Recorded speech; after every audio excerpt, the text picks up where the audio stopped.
most amazing organs in your body. This is the human heart, and it's shown with all of the vessels on it, and you can see the vessels coming into it and out of it.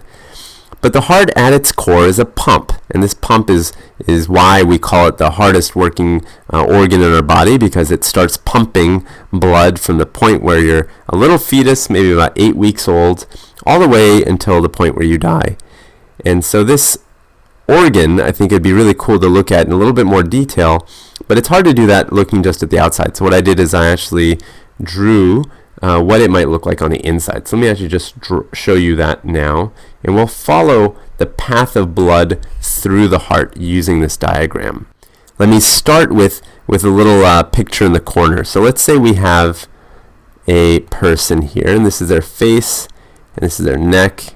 I'm going to draw their arms, and they have in the middle of their chest their heart. And so the whole goal is to make sure that blood from all parts of their body, including their legs, can make its way back to the heart first of all, and then get pumped back out to the body. So blood is going to come up from this arm, let's say, and dump into there, and the same on this side. And it's going to come from their head. And all three sources, the two arms and the head, are going to come together into one big vein. And that's going to be dumping into the top of the heart. And then separately, you've got veins from the legs, meeting up with veins from the belly, coming into another opening into the heart. So that's how the blood gets back to the heart. And anytime I mention the word vein, I just want you to make sure you think of blood going towards the heart. Towards the heart. Now, if blood is going towards the heart, then after the blood is pumped by the heart, it's going to have to go out to the heart, right? It's going to have to go away from the heart. So that's the aorta. And the aorta actually has a little arch like that, and we call it the aortic arch.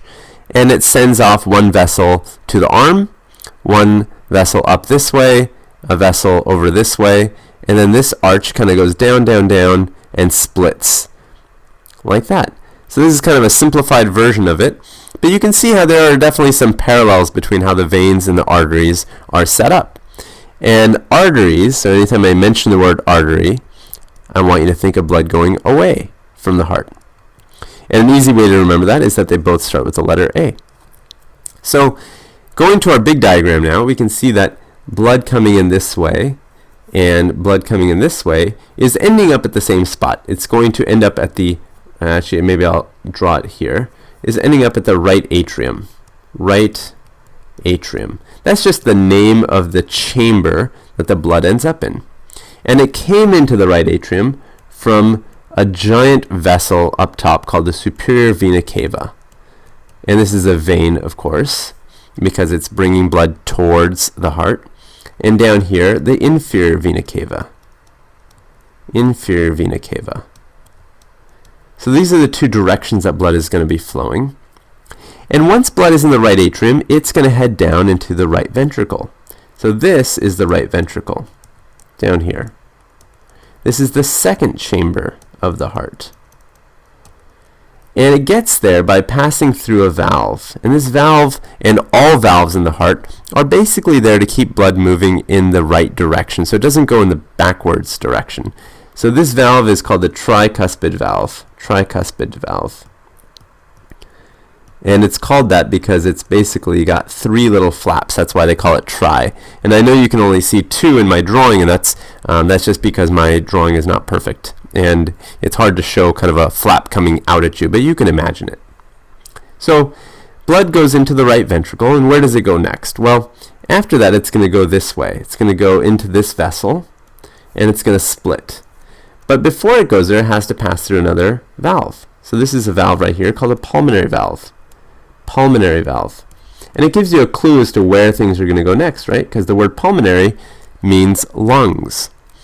And so if this is my lung on this side, this is my left lung, and this is my right lung on this side, then these vessels, and I'll let you try to guess what they would be called, these vessels, this would be my, make sure I get my right and left straight, this is my left pulmonary artery, and I hesitated there just to make sure you got that, because is taking blood away from the heart, and this is my right pulmonary artery. So this is my right and left pulmonary artery. And so blood goes now into my lungs, right? These are the lungs that are kind of nestled into my thorax where my heart is sitting. Goes into my lungs. And remember, this blood is blue. Why is it blue? Well, it's blue because it doesn't have very much oxygen. And so one thing that I need to pick up is oxygen. And so that's one thing that the lungs are going to help me pick up, and I'm going to write O2 for oxygen. And it's also blue, and that reminds us that it's full of carbon dioxide. It's full of waste because it's coming from the body, right? And the body's made a lot of carbon dioxide that it's trying to get rid of. So in the lungs, you get rid of your carbon dioxide and you pick up oxygen.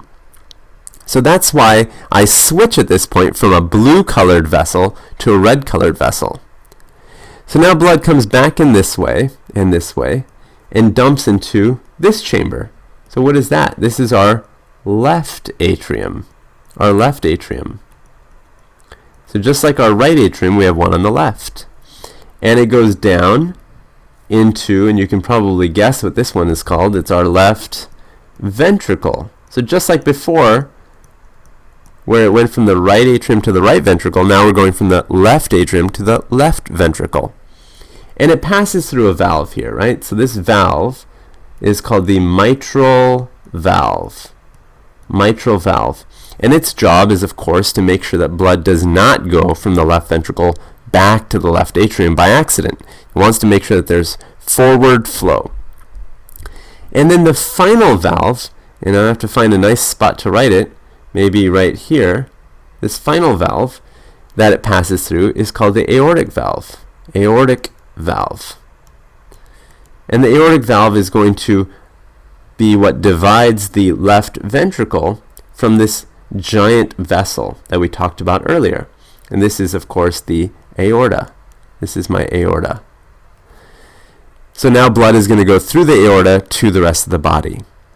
So you can see how blood now flows from the body into the four chambers. First into the right atrium. This is chamber number 1. And then it goes into the right ventricle. This is chamber number 2. It goes to the lungs and then back out to the left atrium. So this is chamber number 3. And then the left ventricle. And this happens every moment of every day. Every time you hear your heart beating, this process is going on.